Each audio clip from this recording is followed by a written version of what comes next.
وسارعوا إلى مغفرة من ربكم وجنة عرضها السماوات والأرض أعدت للمتقين صدق الله العظيم আল্লাহ পাক বলছেন ওয়াসারিউ ইলা মাগফিরাতিন মির রাব্বিকুম, তোমরা তোমাদের রবের ক্ষমা লাভের জন্য প্রতিযোগিতা করো। ওয়া জান্নাতিন আরদুহাস সামাওয়াতু ওয়াল আরদ, এবং ওই জান্নাত লাভের প্রতিযোগিতা করো যেই জান্নাতের প্রশস্ততা হলো 7 আকাশ 7 জমিনের সমান। উইদ্দাত লিল মুত্তাকিন, যে জান্নাত প্রস্তুত করে রাখা হয়েছে মুত্তাকিদের জন্য।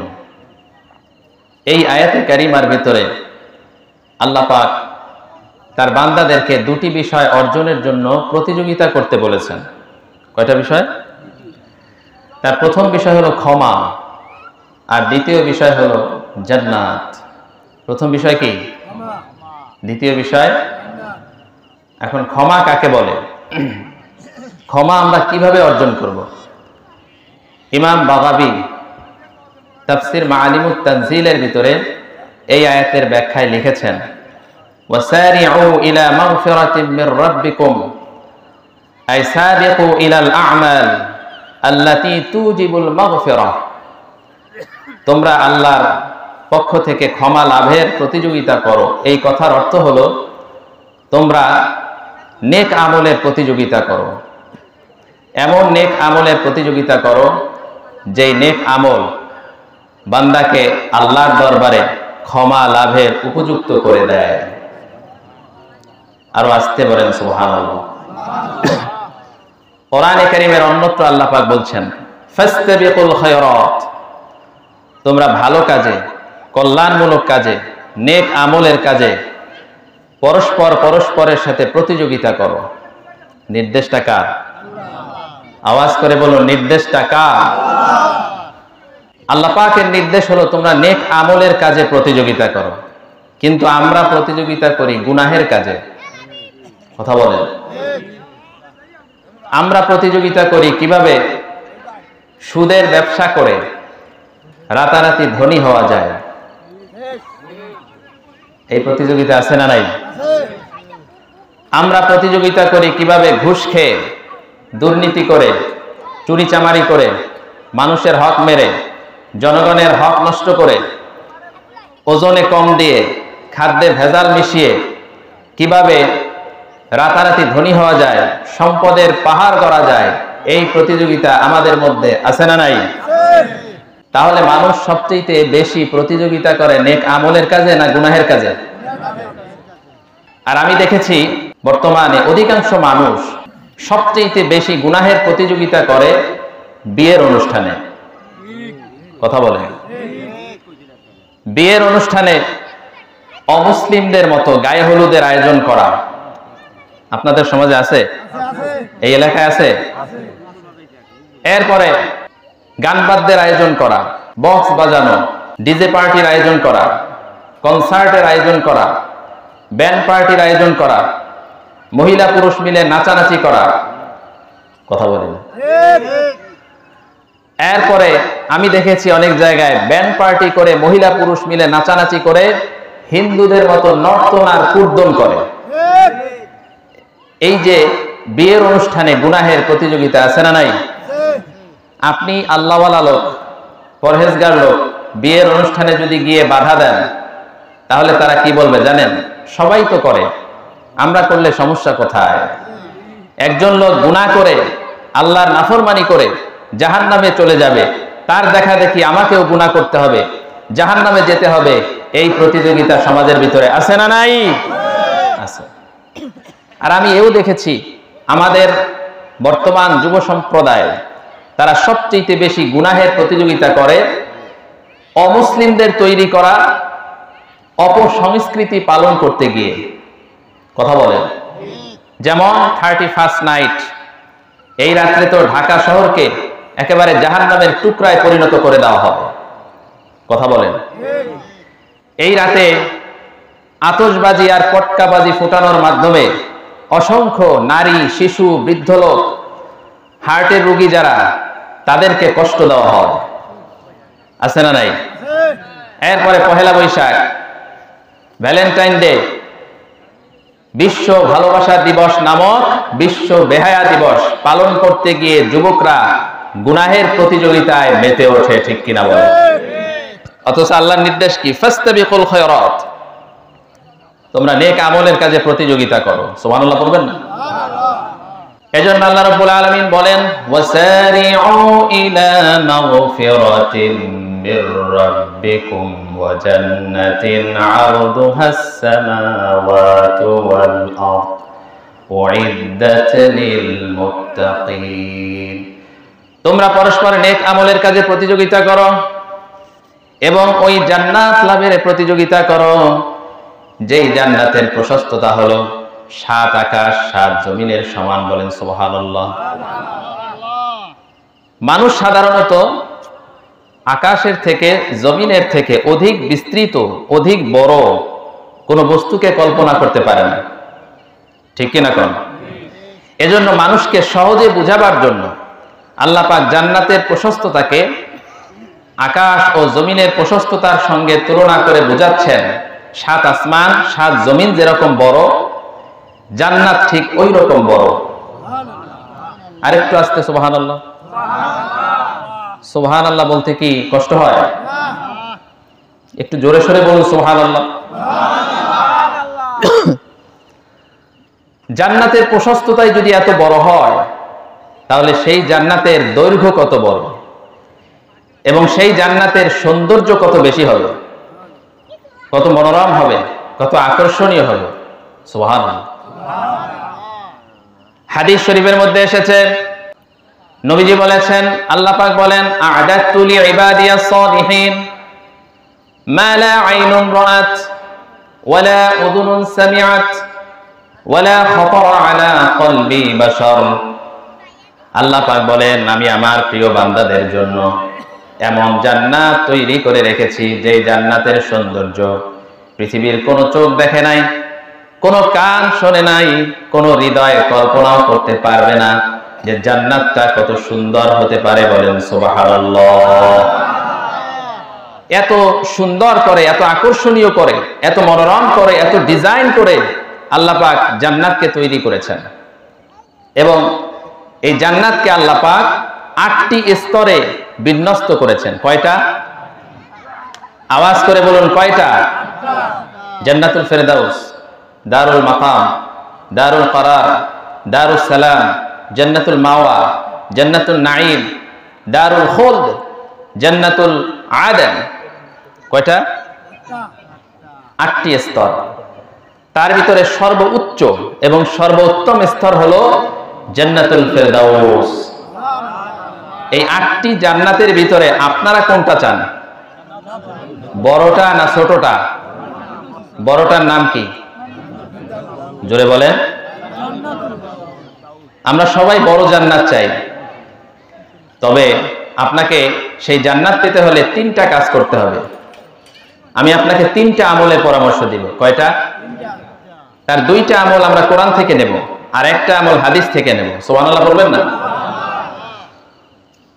আল্লাহ পাক বলেন, জান্নাতুল ফেরদাউস কারা পাবে? সূরা কাহফের ভিতরে আল্লাহ পাক খুব সুন্দরভাবে সেই কথা বলে দিয়েছেন। আল্লাহ পাক বলেন, ইন্নাল্লাযীনা আমানু ওয়া আমিলুস সলিহাতি কানাত লাহুম জান্নাতুল ফিরদাউসি নুজুলা খালিদিনা ফিহা লা ইয়াবগুনা আনহা হিওয়ালা। জোরে বলি আল্লাহু আকবার।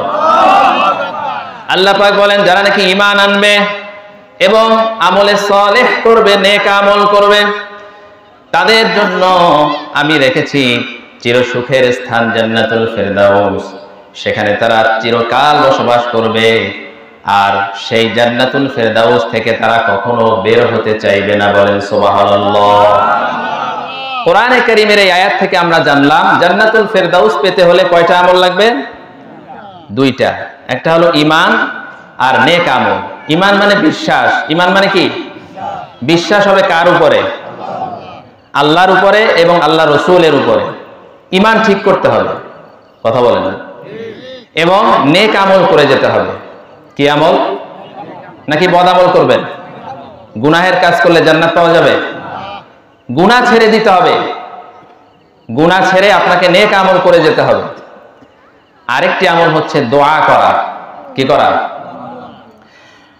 হাদিস শরীফের মধ্যে এসেছে, নবীজি বলেছেন, ইযা সাআলতুমুল্লাহাল জান্নাতা ফাসআলুহুল ফিরদাউস ফাইন্নাহু আ'লাল জান্নাহ ওয়া আওসাতুল জান্নাহ ওয়া মিনহু তাফাজ্জারু আনহারুল জান্নাহ ওয়া সাকফুহা আরশুর রহমান। আল্লাহর হাবিব বলেছেন, তোমরা যখন দোয়া করবে, আল্লাহর কাছে জান্নাত চাইবে, তখন তোমরা জান্নাতুল ফেরদাউস চাইবে, কেননা জান্নাতুল ফেরদাউস হলো সর্বোচ্চ জান্নাত এবং সর্বোত্তম জান্নাত। আর এই জান্নাতটা হলো এমন জান্নাত যেই জান্নাতের মধ্য থেকে বেহেশতের যতগুলি ঝর্ণাধারা আছে সব ঝর্ণাধারা প্রবাহিত হয়েছে।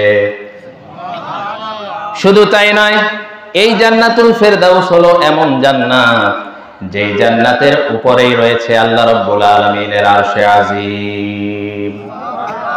জোরে বলি আল্লাহু আকবার। সুতরাং আমরা যখন দোয়া করব, কোন জান্নাত চাইব? এই তিনটা আমল আপনি যদি করে যেতে পারেন, আপনাকে জান্নাতুল ফেরদাউস দান করবে কে? ওই জান্নাতের প্রতিযোগিতা করার জন্য আল্লাহ পাক বলছেন, ওয়াসারিউ ইলা মাগফিরাতিন মির রাব্বিকুম ওয়া জান্নাতিন আরদুহাস সামাওয়াতু ওয়াল আরদ উইদ্দাত লিল মুত্তাকিন। তোমরা পরস্পর নেক আমলের প্রতিযোগিতা করো এবং ওই জান্নাত লাভের প্রতিযোগিতা করো যেই জান্নাতের প্রশস্ততা হলো 7 আকাশ 7 জমিনের সমান, এবং সেই জান্নাতকে আল্লাহ পাক তৈরি করে রেখেছেন মুত্তাকি বান্দাদের জন্য। কাদের জন্য? আরো জোরে বলেন, কাদের জন্য? এখন মুত্তাকি কারা জানতে হবে। মুত্তাকি মানে হলো যার অন্তরের ভিতরে তাকওয়া আছে। আমরা মুত্তাকি বলতে কি বুঝি? মাথায় টুপি, মুখে দাড়ি, শরীরে লম্বা জামা, হাতে তসবিহ, সকালে বিকালে জিকির করা, এটাই তো বুঝি আমরা, নাকি? কথা বলেন, কথা বলেন, এটাই তো আমরা বুঝি। খোঁজ নিলে দেখা যাবে যে লোক মাথায় টুপি, মুখে দাড়ি, গায়ে লম্বা জুব্বা, হাতে তসবিহ, সকাল বিকাল জিকির করে, 5 ওয়াক্ত নামাজ পড়ে, নামাজ থেকে বের হয়ে সুদ খায়, ঘুষ খায়, পরের জমির আইল নিয়ে ধাক্কাধাক্কি করে, আছে না নাই? ওজনে কম দেয়, খাদ্যে ভেজাল মিশায়, মানুষের হক নষ্ট করে, জেনা করে, ব্যভিচার করে, কথা বলেন। তো এই যে টুপি, দাড়ি, জুব্বা, এগুলি হলো লিবাসুত তাকওয়া, তাকওয়ার পোশাক। কিন্তু মূল তাকওয়া থাকার জায়গা কোনটা? জোরে বলেন। নবীজি বলেছেন, আত-তাকওয়া হাহুনা, কলবের দিকে ইশারা করে 3 বার বলেছেন, তাকওয়া এখানে, তাকওয়া এখানে, তাকওয়া এখানে। তার মানে অন্তরে যার তাকওয়া নাই, উপর দিয়া যতই সে ডেকোরেশন করুক না কেন, সে পরিপূর্ণ মুত্তাকি হতে পারবে না। পরিপূর্ণ মুত্তাকি হতে হলে তার অন্তরকে ঠিক করতে হবে। বলেন সুবহানাল্লাহ। অন্তরের ভিতরে যদি আপনার তাকওয়া থাকে, আল্লাহর ভয় থাকে, তাকওয়া মানে হলো আল্লাহর ভয়। তাকওয়া মানে কি? আল্লাহর ভয়। তাকওয়া শব্দের আরেকটি অর্থ হচ্ছে আল ইমতিসালুল আওয়ামির ওয়াল ইজতিনাবুন নওয়াহি। আল্লাহর হুকুম মানা, নিষেধ ছাড়ার নাম হলো তাকওয়া। আপনি যে আল্লাহকে ভয় করেন, এটার প্রমাণ পাওয়া যাবে যদি আপনি আল্লাহর হুকুম মানেন, নিষেধ ছাড়েন। আল্লাহর হুকুম যেমন নামাজ, রোজা, হজ, যাকাত, পর্দা, হালাল খাওয়া, এগুলি হচ্ছে আল্লাহ পাকের কি? হুকুম। আর আল্লাহ পাকের নিষেধ হলো সুদ খেও না, ঘুষ খেও না, মানুষের উপর জুলুম নির্যাতন করো না, দুর্নীতি করো না, চুরিচামারি করো না, ওজনে কম দিও না, খাদ্যে ভেজাল মিশিও না, জেনা করো না, ব্যভিচার করো না। এগুলি হলো আল্লাহ পাকের নিষেধ। আপনি যখন আল্লাহর হুকুম এবং নিষেধ উভয়টা মানবেন, তখন আপনি হবেন মুত্তাকি। সুবহানাল্লাহ বলেন। হযরত ওমর রাদিয়াল্লাহু তাআলা আনহু একবার উবাই ইবনে কাব রাদিয়াল্লাহু তাআলা আনহুর কাছে প্রশ্ন করলেন, আপনি বলুন তো তাকওয়া কাকে বলে? হযরত উবাই ইবনে কাব রাদিয়াল্লাহু তাআলা আনহু হযরত ওমরকে বললেন, আমিরুল মুমিনিন, আপনি কি কখনো কোনো কাঁটাযুক্ত রাস্তা দিয়ে হেঁটেছেন নাকি? হযরত ওমর তখন বললেন, অবশ্যই হেঁটেছি। হযরত উবাই ইবনে কাব বললেন, আপনি সেই কাঁটাযুক্ত রাস্তা দিয়া কিভাবে হেঁটেছেন? হযরত ওমর তখন বললেন, সেই কাঁটাযুক্ত রাস্তা দিয়া আমি আমার শরীরের কাপড় গুটিয়ে এমন ভাবে সতর্কতার সাথে পা ফেলেছি যাতে করে কোনো কাঁটার আঘাত আমার শরীরে বা কাপড়ে না লাগতে পারে। হযরত উবাই ইবনে কাব তখন বললেন, এটাই হলো তাকওয়ার সর্বশ্রেষ্ঠ দৃষ্টান্ত। আপনি যেই সমাজের ভিতরে বসবাস করবেন সেই সমাজের ভিতরে বিভিন্ন ধরনের হারামের কাঁটা থাকবে, যেমন সুদ একটা কাঁটা, ঘুষ একটা কাঁটা, মিথ্যা বলা কাঁটা, জেনা করা কাঁটা, গীবত করা কাঁটা, মিথ্যা সাক্ষ্য দেওয়া একটা কাঁটা, পরের জমির আইল ঠেলা একটা কাঁটা, ওজনে কম দেওয়া কাঁটা, খাদ্যে ভেজাল মিশানো কাঁটা, দুর্নীতি করা কাঁটা, চুরি করা কাঁটা, ডাকাতি করা একটা হারামের কাঁটা। এভাবে করে প্রত্যেকটা হারামের কাঁটা থেকে নিজের ঈমানকে হেফাজত করার নাম হলো তাকওয়া। আর এই তাকওয়া যার মধ্যে থাকবে সে হবে মুত্তাকি। জোরে বলি আল্লাহু আকবার। আল্লাহ পাক বলেন, উইদ্দাত লিল মুত্তাকিন, জান্নাতকে আমি তৈরি করে রেখেছি মুত্তাকিদের জন্য। আমরা মুত্তাকি হতে চাই? কারা কারা চাই? দুই হাত উঁচু করে আল্লাহ পাক। লিল্লাহি তাকবীর, লিল্লাহি তাকবীর। আল্লাহ পাক আমাদের সকলকে মুত্তাকি হয়ে জান্নাত অর্জন করার তৌফিক দান করুন, বলুন আমিন। এবার আসেন, আমি খুব সংক্ষেপে শেষ করতেছি কারণ সময় খুব কম। আমার পরে প্রধান আকর্ষণ, প্রধান আলোচক তিনি আলোচনা করবেন।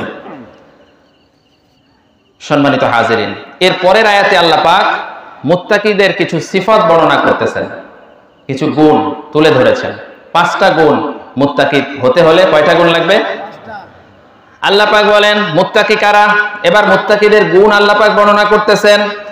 الذين ينفقون في السراء والضراء والكاظمين الغيظ والعافين عن الناس والله يحب المحسنين والذين إذا فعلوا فاحشة أو ظلموا أنفسهم ذكروا الله فاستغفروا لذنوبهم ومن يغفر الذنوب إلا الله ولم يصروا على ما فعلوا وهم يعلمون জোরে বলি আল্লাহু আকবার। আল্লাহ পাক বলেন মুত্তাকি হতে হলে 5টা গুণ লাগবে। 1 নাম্বার গুণ হলো আল্লাযীনা ইউনফিকুনা ফিস সাররাই ওয়াদ দাররাই, যারা সুখে দুঃখে, বিপদে আপদে, সচ্ছলতার সময়, অভাবের সময়, সর্ব অবস্থায় যারা আল্লাহর পথে দান করে। 2 নাম্বার হলো ওয়াল কাযিমিনাল গায়জ, যারা রাগকে নিয়ন্ত্রণ করে। 3 নাম্বার হলো ওয়াল আফিনা আনিন নাস, যারা মানুষকে ক্ষমা করে দেয়। 4 নাম্বার হলো যারা গুনাহ হলে পরে সঙ্গে সঙ্গে আল্লাহ রাব্বুল আলামিনকে স্মরণ করে, আল্লাহর কাছে তওবা করে, আল্লাহর কাছে মাফ চায়। 5 নাম্বার হলো আল্লাহ পাক বলছেন তারাই হলো মুত্তাকি, যারা গুনাহ করে গুনাহের উপরে অটল হয়ে বসে থাকে না। জোরে বলি আল্লাহু আকবার। তাহলে মুত্তাকি হতে হলে কয়টা গুণ লাগবে? 5টা। কয়টা? আওয়াজ করে বলুন কয়টা? আমি কিন্তু পরে জিজ্ঞেস করব 5টা কি কি, আপনাকে মনোযোগের সাথে শুনতে হবে, কথা বলে না। 1 নাম্বার গুণ আল্লাযীনা ইউনফিকুনা ফিস সাররাই ওয়াদ দাররা, যারা সুখে দুঃখে, বিপদে আপদে, সচ্ছলতার সময়, অভাবের সময় যারা আল্লাহর পথে খরচ করে। যখন বেশি থাকবে তখন সে বেশি দান করবে, যখন কম থাকবে তখন সে কম দান করবে, কিন্তু সর্ব অবস্থায় সে দান করবে। এটা হলো মুত্তাকির প্রথম বৈশিষ্ট্য। সুবহানাল্লাহ পড়েন। এই গুণাবলী আমাদের অনেকের মধ্যেই নাই।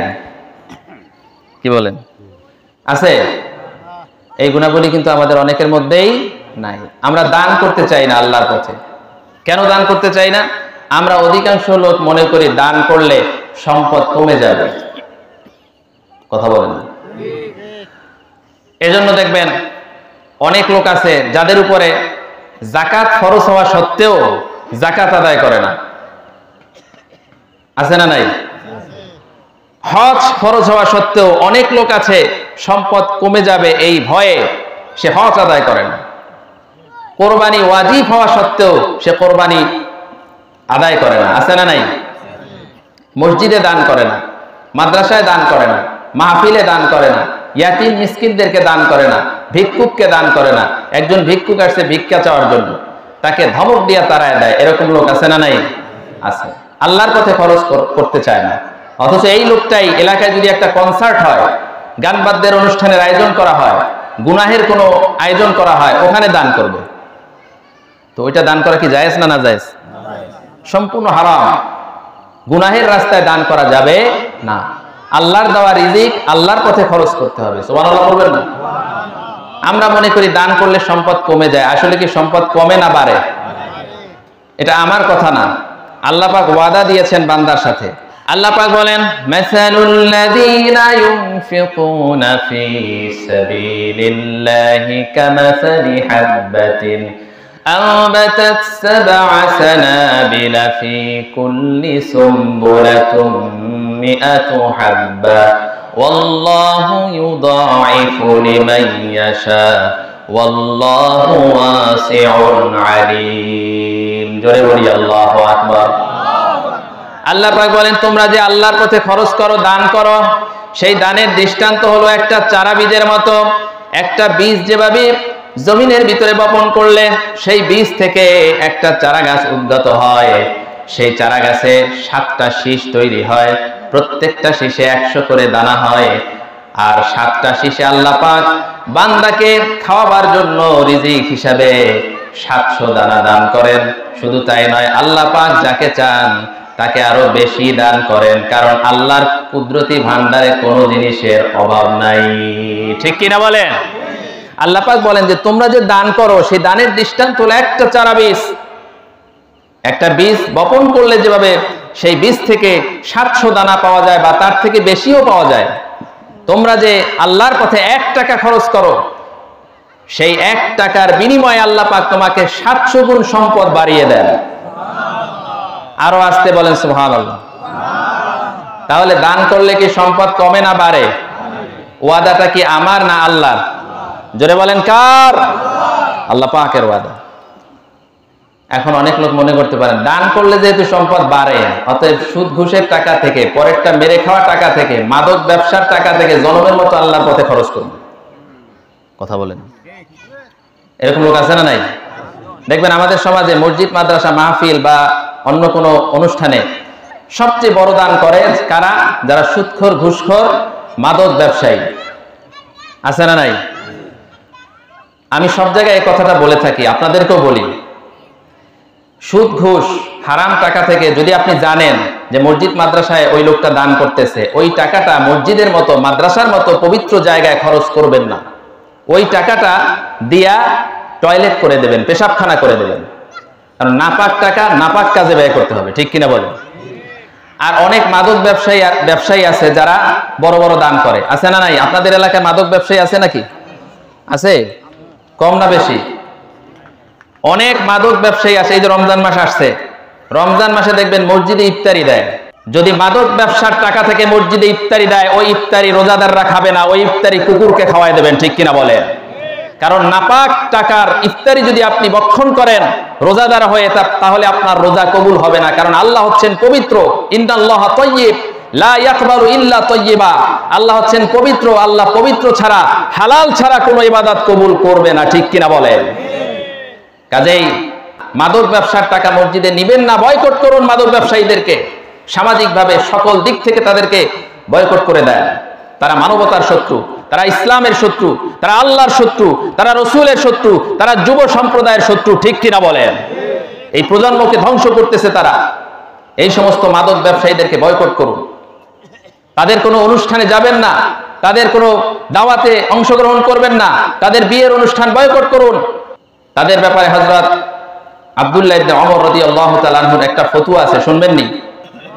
যারা মাদক ব্যবসায়ী, যারা মদ খায়, মাদক সেবন করে, মানুষকে সেবন করায়, তাদের ব্যাপারে হযরত আব্দুল্লাহ ইবনে ওমরের ফতোয়া হলো, লা তুসাল্লিমু আলা শারাবাতিল খামর, তোমরা যারা মদ পান করে, মাদক ব্যবসা করে, তাদেরকে সালাম দিবে না। ওয়ালা তাউদুহুম ইযা মারিদু, তারা যখন রোগাক্রান্ত হবে তাদেরকে দেখতে যাবে না, তাদের সেবা শুশ্রূষা করবে না। আর তারা যদি মারা যায় তাদের জানাজায় অংশগ্রহণ করবে না।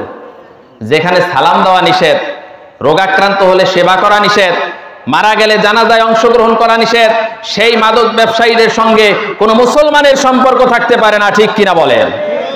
তাদেরকে বয়কট করে দেন। বন্ধুগণ, বলছিলাম যে দান আপনি যদি হারাম থেকে করে সওয়াবের আশা করেন, আপনার ঈমান যাবে। কি যাবে? ঈমান নষ্ট হয়ে যাবে। হালাল থেকে যদি আপনি দান করেন, 1 টাকা দান করলে 700 গুণ সম্পদ বাড়িয়ে দেবেন কে? মুত্তাকি বান্দারা তারা দান করে। সুবহানাল্লাহ। আমার বন্ধুগণ, আল্লাহর হাবিব বলেছেন, হাদিস শরীফের মধ্যে এসেছে, সাবআতু ইউযিল্লুহুমুল্লাহ ইয়াওমা লা যিল্লা ইল্লা যিল্লুহু, 7 শ্রেণীর মানুষ কিয়ামতের দিন আরশে আজিমের নিচে ছায়া পাবে। কয় শ্রেণী? আওয়াজ করে বলুন। যেদিন আল্লাহর আরশ ছাড়া কোনো ছায়া থাকবে না, কিয়ামতের কঠিন ময়দান, সূর্যটা মাথার উপরে চলে আসবে, জমিনটা তামার হয়ে যাবে, মানুষেরা পিপাসায় কাতর হয়ে যাবে, ক্ষুধার যন্ত্রণায় অস্থির হয়ে যাবে, মানুষেরা আর্তনাদ করতে থাকবে, পানি পানি বলে চিৎকার করতে থাকবে, মানুষের শরীর থেকে ঘাম ঝরতে থাকবে, কারো ঘাম হবে হাঁটু পর্যন্ত, কারো কোমর পর্যন্ত, কারো বুক পর্যন্ত, কারো গলা পর্যন্ত, কেউ বা আবার ঘামের ভিতরে সাঁতরাতে থাকবে। সেই কঠিন অবস্থার মধ্যে আল্লাহ রাব্বুল আলামিন 7 শ্রেণীর মানুষকে আরশে আজিমের নিচে ছায়া দান করবেন। তাদের ভিতরে এক শ্রেণী হলো ওয়ারাজুলুন তাসাদ্দাকা আখফা হাত্তা লা তা'লামা শিমালুহু মা তুনফিকু ইয়ামিনুহু, ওই দানশীল ব্যক্তি যে গোপনে দান করে, এমন ভাবে গোপনে দান করে, ডান হাত দ্বারা দান করলে বাম হাতে টের পায় না। এইরকম গোপনে দানকারীকে কিয়ামতের দিন আল্লাহ রাব্বুল আলামিন আরশে আজিমের নিচে ছায়া দান করবেন। আরো আস্তে সুবহানাল্লাহ। আরশে আজিমের নিচে ছায়া পেতে চান কে কে? হাত তোলেন। লিল্লাহি তাকবীর, লিল্লাহি তাকবীর। আল্লাহ পাক কবুল করুক, বলুন আমিন। সম্মানিত বন্ধুগণ, মুত্তাকি বান্দার প্রথম বৈশিষ্ট্য হলো তারা কি করবে? সুখে দুঃখে, বিপদে আপদে, সচ্ছলতার সময়, অভাবের সময় তারা আল্লাহর পথে দান করবে। আমরা তো সচ্ছলতার সময় দান করতে চাই না, আর অভাবের সময় তো দান করতে চাই না, ঠিক কিনা বলেন? কিন্তু সাহাবায়ে কেরামের ইতিহাস দেখেন, সাহাবীরা অভাবের সময় কি রকম দান করত। বলবো? মনোযোগ আছে না গেছে? অনেকে দেখতেছি ঘুমাচ্ছেন, কাদেরকে শোনাবো? এই মাহফিল তো প্রতিদিন হবে না, হবে? এই কোরআনের বাগান প্রতিদিন সাজানো যাবে না। আমরা এই সময়টাকে একটু কাজে লাগাই। কার জন্য? জোরে বলুন, কার জন্য? তাহলে মনোযোগের সাথে আমার দিকে সবাই একটু তাকান। সাহাবায়ে কেরাম অভাবের সময় কি রকম দান করতেন?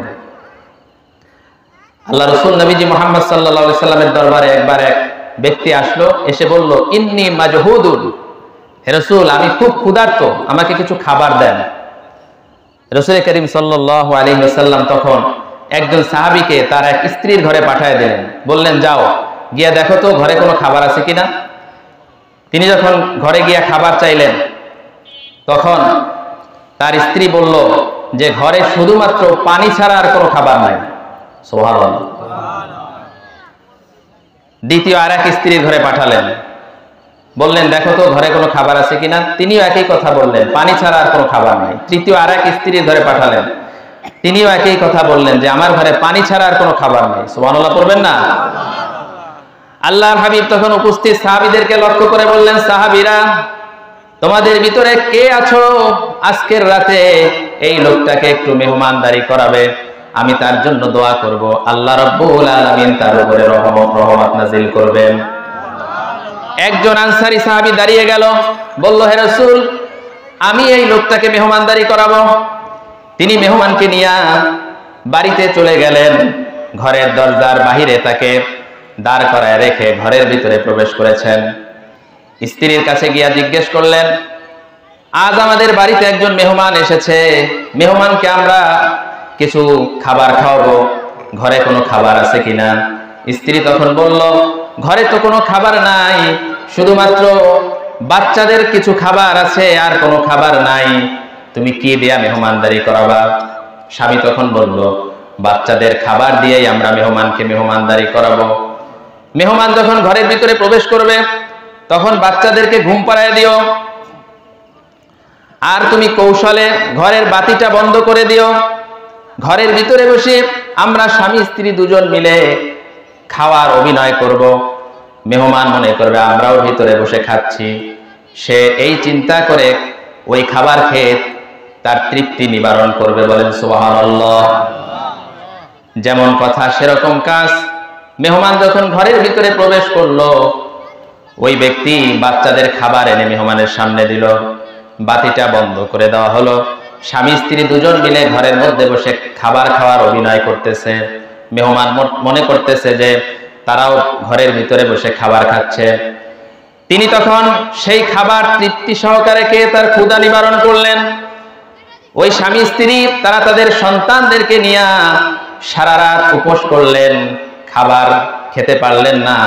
সকালবেলায় রসুলের দরবারে ওই আনসারী সাহাবী যখন গিয়েছেন, আল্লাহ রসুল তাকে দেখে বলতেছে, হে সাহাবী, গত রাতে তুমি যে ওই মেহমানের সঙ্গে তোমরা স্বামী স্ত্রী যে আচরণ করেছো, তোমাদের এই আচরণে আল্লাহ রাব্বুল আলামিন এর আরশে আজিম খুশি হয়ে গেছে। জোরে বলি আল্লাহু আকবার। সাহাবায়ে কেরাম এইভাবে করে অভাবের সময় তারা দান করতো। সুবহানাল্লাহ বলেন। এবার দেখেন সাহাবীরা বিপদের সময় কিরকম দান করত। ইয়ারমুকের যুদ্ধের সময় সাহাবায়ে কেরাম যুদ্ধ করতে করতে আহত হয়ে পড়েছেন। পানির পিপাসায় কাতর হয়ে ছটফট করতেছেন, পানি পানি বলে চিৎকার করতেছেন। সুবহানাল্লাহ। একজন ব্যক্তি পানির একটা মশক কাঁধের উপরে নিয়ে আহত মুজাহিদদেরকে পানি পান করানোর জন্য আসলেন। একজন মুজাহিদের সামনে পানি নিয়ে গিয়েছেন পানি খাওয়াবার জন্য। ওই মুজাহিদ তখন বলল, ওই যে পাশেই একজন মুজাহিদ, আহত মুজাহিদ পানির জন্য আহাজারি করতেছে, তাকে আগে পানি পান করা। ওই লোকটা পানির মশক নিয়ে চলে গেছে দ্বিতীয় মুজাহিদের কাছে। দ্বিতীয় মুজাহিদের কাছে যখন গিয়েছেন, তিনিও একই কথা বললেন, ওই যে পাশে আরেকজন সাহাবী, সে পানির জন্য আহাজারি করতেছে, তাকে আগে পানি পান করা। তিনি পানির মশকটা নিয়ে তৃতীয় মুজাহিদের কাছে চলে গেলেন। কাছে গিয়ে দেখলেন তিনি দুনিয়া থেকে বিদায় হয়ে গেছেন। সুবহানাল্লাহ। সঙ্গে সঙ্গে দৌড় মেরে চলে এসেছেন দ্বিতীয় মুজাহিদের কাছে। এসে দেখতেছে তিনিও দুনিয়া থেকে বিদায়। সঙ্গে সঙ্গে তিনি দৌড় মেরে চলে এসেছেন প্রথম মুজাহিদের কাছে। এসে দেখতেছে তিনিও আল্লাহর ডাকে সাড়া দিয়া শাহাদাতে রমিও সুধা পান করে আল্লাহর জান্নাতের মেহমান হয়ে গিয়েছেন। বলুন সুবহানাল্লাহ। সাহাবায়ে কেরাম বিপদের সময়, মৃত্যু মুখে পতিত সেই সময়ও দান করত। আল্লাহ পাক বলেন মুত্তাকিদের প্রথম বৈশিষ্ট্য হলো আল্লাযীনা ইউনফিকুনা ফিস সাররাই ওয়াদ দাররাই। মুত্তাকি যারা হবে তারা সুখে দুঃখে, বিপদে আপদে, সচ্ছলতার সময়, অভাবের সময় আল্লাহর পথে তারা দান করবে। কয় নাম্বার গুণ গেল? এই যে শোনে না, কয় নাম্বার গুণ গেল? এক নাম্বার। দুই নাম্বার গুণ ওয়াল কাযিমিনাল গায়স। মুত্তাকি বান্দারা তারা ক্রোধকে, রাগকে সংবরণ করে। সুবহানাল্লাহ। আমাদের রাগ আছে না নাই? আমাদের প্রত্যেকেরই রাগ আছে, কারো কম কারো বেশি, ঠিক কি না? আছে না রাগ? নাকি এই এলাকার লোক সব আল্লাহর ওলি? সবার রাগ আছে? আবার মা বোনদের ভিতরও রাগ আছে, আছে না নাই? প্রত্যেকের আমাদের রাগ আছে, কারো কম কারো বেশি। এই রাগ হচ্ছে মানুষের জন্য মারাত্মক একটি ব্যাধি। রাগের কারণে, অহেতুক কারণে যারা রাগ হয়, অকারণে যারা রাগ হয়, অতিরিক্ত রাগ যাদের বেশি, এই রাগের কারণে তারা অনেক ক্ষতির সম্মুখীন হয়। দেখবেন এই রাগের কারণে ভাইয়ে ভাইয়ে সম্পর্ক নষ্ট হয়, হয় কি হয় না? রাগের কারণে বন্ধু বন্ধুর মধ্যে সম্পর্ক নষ্ট হয়ে যায়, এক প্রতিবেশীর সাথে আর এক প্রতিবেশীর সম্পর্ক নষ্ট হয়ে যায়। কথা বলেন না? রাগের কারণে বাবা ছেলের সম্পর্ক নষ্ট হয়ে যায়। দেখবেন অনেক নাফরমান সন্তান আছে, রাগের বশবর্তী হয়ে বাবার গায়ে পর্যন্ত হাত তোলে। আমি নিজে দেখেছি, আমি নিজে তার প্রমাণ। এক সন্তানকে দেখেছি বাবার গায়ে হাত তুলতে, নাউজুবিল্লাহ বলেন, জোরে বলুন নাউজুবিল্লাহ। রাগের কারণে অনেক জায়গায় দেখা যায় সন্তান তার বাবাকে পর্যন্ত হত্যা করে, কথা বলেন। আবার এই রাগের কারণে স্বামী স্ত্রীর ভিতরে সম্পর্ক বিচ্ছেদ হয়ে যায়, আছে না নাই? অনেক পুরুষ লোক আছে যারা একটু পান থেকে চুন খসলেই তারা কথায় কথায় স্ত্রীকে তালাক দেয় রাগের মাথায়, আছে না নাই? যখন মাথা ঠান্ডা হয়ে যায় তখন আফসোস করতে থাকে, হায় হায় কি করলাম, কথা বলে না? এরকম লোক আছে না নাই? কথায় কথায় যারা স্ত্রীকে তালাক দেয়, অবশেষে যায় হুজুরের কাছে, ইমাম সাহেবের কাছে, বলে হুজুর রাগের মাথায় তো স্ত্রীকে তালাক দিয়ে ফেলছি, এখন কি করণীয়? ফতুয়া জিজ্ঞেস করে। তখন আমি এই এলাকার ইমাম সাহেবদেরকে বলবো, আপনাদের কাছে কোন পুরুষ লোক যদি এই ধরনের ফতুয়া জিজ্ঞেস করার জন্য আসে, ফতুয়ার জবাব দেওয়ার আগে আগে এক ধমক মাইর দেবেন, মাইর, কথা বলেন। স্ত্রীকে কথায় কথায় তালাক দেয় এরকম কিছু কুলাঙ্গার পুরুষ আছে না নাই? জোরে বলুন, আছে না নাই? মুত্তাকি বান্দারা তারা রাগকে সংবরণ করে। আল্লাহর হাবিব বলেছেন, লাইসা শাদীদু বিসসুরআ ইন্নামা শাদীদুল্লাযী ইয়ামলিকু নাফসাহু ইনদাল গযব। ওই ব্যক্তি প্রকৃত বীর নয়, প্রকৃত সাহসী ব্যক্তি নয়, যে কোনো ব্যক্তিকে মল্ল যুদ্ধে হারিয়ে ফেলে ওই ব্যক্তি হলো প্রকৃত বীর, যে রাগের সময় নিজেকে কন্ট্রোল করতে পারে, নিয়ন্ত্রণ করতে পারে, বলেন সুবহানাল্লাহ। সে হচ্ছে প্রকৃত বীর, সাহসী, যে রাগের সময় নিজেকে কন্ট্রোল করে। রাসূলের দরবারে একবার এক সাহাবী এসে বলতেছে, আউসিনি, হে রাসূল আমাকে কিছু উপদেশ দেন, যে উপদেশটা অত্যন্ত সংক্ষিপ্ত হবে আর আমার আমল করতে সুবিধা হবে, আমি মনে রাখতে পারবো। আল্লাহর হাবিব তখন বললেন, লা তাগদাব, হে সাহাবী তুমি রাগ করো না। হাদিস শরীফের মধ্যে এসেছে, ফারাদ্দাদা মিরারান, ওই সাহাবী বারবার একই প্রশ্ন করতে লাগলো, হে রাসূল আমাকে এমন কিছু উপদেশ দেন যে উপদেশ অত্যন্ত সংক্ষিপ্ত হবে, আমার আমল করতে সুবিধা হবে, বলেন সুবহানাল্লাহ। নবীজি প্রত্যেকবারই বললেন, ও সাহাবী লা তাগদাব, তুমি রাগ করো না। সাহাবীরা তো বিচক্ষণ লোক ছিল, তিনি তখন বুঝলেন যে রাগ হচ্ছে সমস্ত অন্যায় অপকর্মের মূল, এজন্য রাসূল আমাকে বারবার একই উপদেশ দিচ্ছেন। সাহাবী তখন নিজের জন্য এই উপদেশকে যথেষ্ট মনে করলেন। সুবহানাল্লাহ করবেন না? এখন অনেক লোক বলতে পারেন, হুজুর রাগ তো নিয়ন্ত্রণ করতে চাই কিন্তু করতে তো পারি না, আছে না না এরকম লোক? এত চেষ্টা করি রাগ নিয়ন্ত্রণ করতে পারি না, রাগ যখন ওঠে মাথা ঠিক থাকে না, কি বলি কি করি দিশে করতে পারি না, এরকম লোক আছে না নাই? আপনি রাগ নিয়ন্ত্রণ করতে পারবেন যদি রাসূলের শেখানো সুন্নাহ সম্মত কিছু পদ্ধতি আপনি যদি অবলম্বন করেন।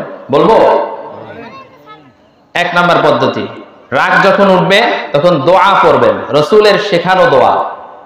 সুবহানাল্লাহ। একবার রাসূলের সামনে দুই ব্যক্তি ঝগড়ায় লিপ্ত হলো, তো এক ব্যক্তির রাগে চোখ লাল হয়ে গেছে, ঘাড়ের রগ ফুলে গেছে, আরেকজনকে গালি দিতেছে। আল্লাহর হাবিব তখন ওই লোকটাকে লক্ষ্য করে বললেন, ইন্নী লা আ'রিফু কালিমাতান লাউ ক্বালাহা হাদা লাযাহাবা আনহু, নিশ্চয় আমি এমন কিছু কালিমা জানি, এমন কিছু বাক্য জানি যে বাক্যগুলি ওই লোকটা যদি পাঠ করে সঙ্গে সঙ্গে তার রাগ কমে যাবে। সেই বাক্যটি হলো, আউযু বিল্লাহি মিনাশ শাইতানির রাজীম। বলুন সবাই, আউযু বিল্লাহি মিনাশ শাইতানির রাজীম। রাগের সময় পড়বেন আউযু বিল্লাহি মিনাশ শাইতানির। এটা পারেন কে কে? হাত তোলেন তো দেখি তো। সবাই পারে, মাশাআল্লাহ। রাগের সময় পড়বেন আউযু বিল্লাহি মিনাশ শাইতানির রাজীম, রাগ কমায় দেবে কে? তবে এই দোয়াটা সহি শুদ্ধ করে পড়তে হবে। আবার এই দোয়া পড়ে ফলাফল না পেলে আমাকে আবার ফোন দিয়েন না, হুজুর ফলাফল তো পেলাম না, কথা বলে না। ফলাফল আল্লাহ দিবে, তবে সহি শুদ্ধ করে পড়তে হবে। অনেকে এই আউযু বিল্লাহি মিনাশ শাইতানির রাজীম সহি করে পড়তে পারে না, আছে না নাই? অনেকে বলে আউযু বিল্লাহি মিনাশ শাইতানির রাজীম, বাস্তবতা আছে। আছে। আমরা অনেকে এই যে আউযু বিল্লাহি মিনাশ শাইতানির রাজিম এই দোয়াটা পর্যন্ত আমরা সহি করে পড়তে পারি না। এটাকে বলা হয় তাআউয, শয়তান থেকে বাঁচার দোয়া। আউযু বিল্লাহি মিনাশ শাইতানির রাজিম যখনই পড়বেন শয়তান হাওয়া ছাড়তে ছাড়তে ভাগবে, ঠিক কিনা বলেন? কথা বলেন। যাদের এই দোয়াটা সহি শুদ্ধ করে পারেন না, আগামী কালকে ইমাম সাহেবের কাছে যাবেন, বলবেন হুজুর আমাকে শিখায় দেন আউযু বিল্লাহ কিভাবে পড়তে হয়, হুজুর শিখায় দেবে। শিখতে পারবেন ইনশাআল্লাহ। এটা হচ্ছে রাগ নিয়ন্ত্রণের প্রথম ফর্মুলা। রাগ যখনই উঠবে তখন কি পড়বেন? আউযু বিল্লাহি মিনাশ শাইতানির রাজিম। এবার দ্বিতীয় পদ্ধতি হলো রাগের সময় নিজেকে স্থির রাখার চেষ্টা করা, কন্ট্রোল করার চেষ্টা করা, রাগের সময় চুপ থাকা। আল্লাহর হাবিব বলেছেন ইযা গাদিবা আহাদুকুম ফালইয়াসকুত, তোমাদের কারো যদি রাগ ওঠে তখন তোমরা চুপ করে বসে থাকবা, কিন্তু রাগের সময় আমরা আরো বেশি করে কথা বলি। কথা বলে না? আছে না নাই? স্বামী যখন রাগ হয় স্ত্রী তখন স্বামীর কথার পৃষ্ঠে আবার কথা ধরে, স্ত্রী যখন রাগ হয় স্বামীও সমানে সমানে কথা ধরে। আছে না নাই? ফলে শুরু হয়ে যায় তৃতীয় বিশ্বযুদ্ধ, সংসারের ভিতরে অশান্তি বিরাজ করে, ঠিক কিনা বলেন? তো স্বামী যখন রাগ করবে, মা বোনদেরকেও আমি বলবো তখন আপনি চুপ থাকবেন। আবার স্ত্রী যখন রাগ করবে তখন স্বামীরা চুপ থাকবেন। সংসারের ভিতরে কোনো অশান্তি হবে না, রাগের সময় চুপ থাকা। কিন্তু আমরা বেশি বেশি করে আরো কথা বলি। আমাদের অনেক মা বোন আছেন, রাগ করবেন না, স্বামীরা যখন মেজাজ গরম করে, মাথা গরম করে ফেলে, তখন স্ত্রীরা আরো স্বামীর কানের কাছে গিয়ে আরো বেশি করে ঝগড়া যাতে লাগে এই জন্য আরো বেশি করে বিড়বিড় করে কথা বলতেই থাকে। আছে না নাই? মা বোনেরা আপনাদেরকে বলতে চাই, স্বামীর মর্যাদা যে কত বেশি, আপনি যে আপনার স্বামীর মুখে মুখে তর্ক করেন এটা ঠিক নয়। স্বামীর মর্যাদা কত বেশি আপনি জানেন না। মা আয়েশা সিদ্দিকা রাদিয়াল্লাহু তাআলা আনহা বর্ণনা করেছেন, বিশ্বনবী একবার কোথাও যাচ্ছিলেন, তো একটা উট এসে রাসূলের কদম মোবারকে সিজদা দিল। সাহাবীরা তখন বলল, হে রাসূল, চতুষ্পদ জন্তু আপনার পায়ে সিজদা দেয়, আপনি যদি আমাদেরকে অনুমতি দিতেন আমরা আপনাকে সিজদা করতাম। আল্লাহর হাবিব তখন বললেন, মানুষ মানুষকে সিজদা করা হারাম, যদি সিজদা করা জায়েজই হইতো তাহলে আমি দুনিয়ার সব নারীদেরকে বলতাম তারা যেন তার স্বামীকে সিজদা করে। স্বামীর এত মর্যাদা দিয়েছেন বিশ্বনবী মুহাম্মদুর রাসূলুল্লাহ। অতএব মা বোনদেরকে বলবো, মা বোনেরা স্বামীর সাথে কখনো তর্ক করবেন না, তর্কে জিততে যাবেন না। আর রিজালু কাওয়ামুনা আলান নিসা, পুরুষরা হলো মহিলাদের পরিচালক, মহিলাদের নেতা। অতএব নেতৃত্ব তার উপর ছেড়ে দেন। কথা বলেন। আপনি যদি নেতৃত্বের হাল ধরতে যান এটা আল্লাহর আইনের বিরোধী হয়ে যাবে, ঠিক কিনা বলেন? স্বামী আপনাকে পরিচালনা করবে, আপনি স্বামীকে পরিচালনা করতে যখন যাবেন তখনই সংসারের ভিতরে অশান্তি সৃষ্টি হবে, ঠিক কিনা? অতএব স্বামীর মেজাজ যখন গরম থাকবে তখন আপনি চুপ থাকবেন, দেখবেন সংসারের ভিতরে শান্তি দান করবেন কে? স্বামীর আনুগত্য করবেন। নবীজি বলেছেন, কোন নারী যদি 4টা কাজ করে, কয়টা কাজ? আল মারআতু ইযা সাল্লাত খামসাহা ওয়া সামাত শাহরাহা ওয়া হাফিজাত ফারজাহা ওয়া আতাআত যাওজাহা লাখালা বিআইয়ি আবওয়াবিল জান্নাতি শাআত। নবীজি বলেছেন, কোন নারী যদি 4টা কাজ করে, তার প্রথম কাজ হলো 5 ওয়াক্ত ফরজ নামাজ যদি ওয়াক্ত মতো সময় মতো আদায় করে, 2 নাম্বার হলো তারা যদি রমজান মাসে রোজা রাখে, 3 নাম্বার হলো সে যদি লজ্জা স্থানের হেফাজত করে, 4 নাম্বার হলো সে যদি স্বামীর আনুগত্য করে, কিয়ামতের দিন ওই নারীর জন্য আল্লাহ পাক জান্নাতের 8টা গেট খুলে দিবেন, যে কোনো গেট দিয়ে আমার মা বোনেরা সেদিন প্রবেশ করতে পারবে। জোরে বলুন সুবহানাল্লাহ। নারীদের জন্য জান্নাতে যাওয়া সহজ করেছেন কে? আল্লাহ। কয়টা আমল? 1 নাম্বার 5 ওয়াক্ত সালাত। অনেক মা বোন আছেন এই নামাজ আদায় করে না, করবে কিভাবে? সারাদিন শুধু ফেসবুক, না এই এলাকায় নাই মনে হয় নাকি? আছে। এরপরে অনেক মা বোন আছেন, যুবতী মেয়েরা আছে, টিকটক বানায়, টিকটক করে। কথা বলে না।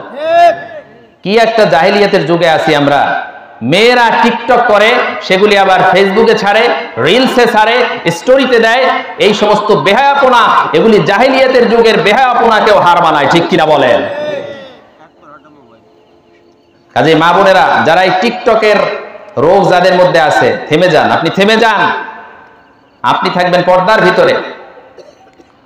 টিকটক করে বেপর্দা হয়ে আপনার সৌন্দর্য প্রদর্শন করে ফেসবুকে ছাড়লে হাজার হাজার ছেলেরা, পুরুষেরা আপনাকে দেখবে, হাজারটা কবিরা গুনাহ আপনার আমলনামায় লেখা হবে, ঠিক কিনা বলেন? কাজেই তওবা করে ফেলেন। আর যে সমস্ত ভিডিওগুলি ছেড়েছেন আজই ডিলিট করেন, তওবা করেন। নারীরা নামাজ পড়ে না কেন? তারা টিকটক নিয়ে ব্যস্ত থাকে। আবার অনেক নারী মা বোন আছেন যারা রাতের বেলা স্টার জলসার জি বাংলা নিয়ে পড়ে থাকে। কথা বলে না? রাত 12টা 1টা পর্যন্ত স্টার জলসার জি বাংলা দেখে। কোন নাটক যদি রাতের বেলায় মিস হয়ে যায়, সকালবেলা কাজা কাফারা আদায় করে। আছে না নাই? এদিক দিয়ে নামাজ যে কাজা হচ্ছে ওই ব্যাপারে কোনো খেয়াল নাই, নাটক কাজা হলো কিনা একেবারে এই ব্যাপারে পেরেশান হয়ে যায়। এরকম মা বোন আছে না নাই? আমার মা বোনদেরকে বলতে চাই, মা বোনেরা, এই যে স্টার জলসা জি বাংলা, এগুলি হলো ভারতীয় চ্যানেল। এগুলি তারা চালু করেছে আপনার ঈমান আমল ধ্বংস করার জন্য, ঠিক কিনা বলে? আপনাকে পর্দা থেকে বের করার জন্য, কিভাবে শাশুড়ির সাথে ঝগড়া করতে হয় এই ট্রেনিং দেওয়ার জন্য, কিভাবে স্বামীর সাথে বেয়াদবি করতে হয় এই শিক্ষাগুলি এই ভারতীয় চ্যানেলগুলিতে দেওয়া হয়, ঠিক কিনা বলে? কাজেই এগুলি থেকে তওবা করেন, আপনি নামাজি হয়ে যান। 2 নাম্বার হলো রমজান মাসের রোজা রাখা। 3 নাম্বার হলো যেই নারী লজ্জা স্থানের হেফাজত করে, তার মানে জেনায় লিপ্ত হয় না, হারাম রিলেশনে লিপ্ত হয় না, পরকিয়া করে না। কিন্তু আমাদের সমাজে পরকিয়া এখন কম না বেশি? আজ পরকিয়ার কারণে হাজারো ফ্যামিলি ভেঙে যাচ্ছে। কথা বলেন, আছে না নাই? স্বামী থাকে বিদেশ, এই দিক দিয়ে মহিলারা পরপুরুষের সঙ্গে প্রথমে মোবাইলে শুরু হয় মেসেঞ্জারে চ্যাটিং, এরপরে আলাপন, এরপরে কথা বলে, এরপরে শুরু হয় অবৈধ প্রেম ভালোবাসা, এরপরে হোটেলে গিয়ে পার্কে গিয়ে একটু দেখা করে না। এগুলির বাস্তবতা তো নাই নাকি? এরপরে স্বামী বিদেশ থেকে এসে দেখে তার ঘর খালি, বউ চলে গেছে আরেকজনের সাথে। 2 বাচ্চার সন্তান, 3 বাচ্চার সন্তান, সংসার করেছে 8 বছর, 10 বছর, 12 বছর। এমন ফ্যামিলিও এই পরকিয়া নামক গজবের কারণে ভেঙে যাচ্ছে, ঠিক কিনা বলেন? কাজেই জান্নাতি নারী হবে কারা? যারা লজ্জাস্থানের হেফাজত করবে। 4 নাম্বার হলো জান্নাতি নারী হবে তারা যারা স্বামীর আনুগত্য করবে। অনেক মা বোন আছেন যারা স্বামীর আনুগত্য করতে চায় না। স্বামী যদি বলে তুমি চাকরি করতে পারবে না, আমি যা ইনকাম করি তাতেই তোমার সন্তুষ্ট থাকতে হবে, স্ত্রী বলে আমি চাকরি করব, তোমার তাতে কি? কথা বলে না? স্বামী যদি বলে যে বেপর্দায় রাস্তাঘাটে বের হতে পারবে না, স্ত্রী তখন বলে এটা আমার ব্যক্তিগত ব্যাপার, আমার ব্যক্তিগত ব্যাপারে তুমি নাক গলাবা। আছে না নাই? এজন্য মা বোনদেরকে বলবো, মা বোনেরা, বিনয়ের সাথে বলবো, আপনাদের জন্য জান্নাতে যাওয়া সহজ যদি মাত্র 4টি কাজ করেন। তার শেষ কাজ হলো স্বামীর আনুগত্য প্রদর্শন করা। বলছিলাম রাগ নিয়ন্ত্রণের দ্বিতীয় ফর্মুলা হচ্ছে রাগের সময় চুপ থাকা। যখন স্বামীরা রাগ হবে, স্ত্রীরা কি থাকবে? স্ত্রী রাগ হলে স্বামীরা চুপ, নাকি দুজনে শুরু করবেন যুদ্ধ? রাগ নিয়ন্ত্রণের 3 নাম্বার পদ্ধতি হলো রাগের সময় ওযু করা। নবীজি বলেছেন ইন্নাল গাদাবা মিনাশ শাইতান ওয়া ইন্নাশ শাইতানা খুলিকা মিনান নার ওয়া ইন্নামা তুতফাউন নারু বিল মা ফাইদা গাদিবা আহাদুকুম ফালিয়াতাওয়াদ্দা। রাসূল বলেছেন রাগ আসে শয়তানের পক্ষ থেকে, আর শয়তান সৃষ্টি হয়েছে আগুন থেকে, আগুন পানি দিয়ে নিবানো যায়। অতএব তোমাদের কারো যদি রাগ ওঠে, সঙ্গে সঙ্গে ঠান্ডা পানি দ্বারা ওযু করে নিবে। ওযু করলে রাগ কমায় দিবে কে? আরো আসতে বলেন কে? ওযু করবেন। এটা কয় নাম্বার পদ্ধতি বললাম? 3 নাম্বার। 4 নাম্বার পদ্ধতি হলো রাগের সময় পজিশন চেঞ্জ করবেন। কি চেঞ্জ করবেন? নবীজি বলেছেন ইদা গাদিবা আহাদুকুম ওয়া হুয়া কাইমুন ফালিয়াজলিস। তোমাদের কারো যখন রাগ ওঠে, দাঁড়ানো অবস্থায় থাকলে বসে পড়বে। ফাইন যাহাবা আনহুল গাদাব, তাতে যদি রাগ কমে যায় তো ভালো, যদি রাগ না কমে যায় তাহলে ইল্লা ফালিয়াত্তাজি, তাহলে তোমরা রাগের সময় শুয়ে পড়বে।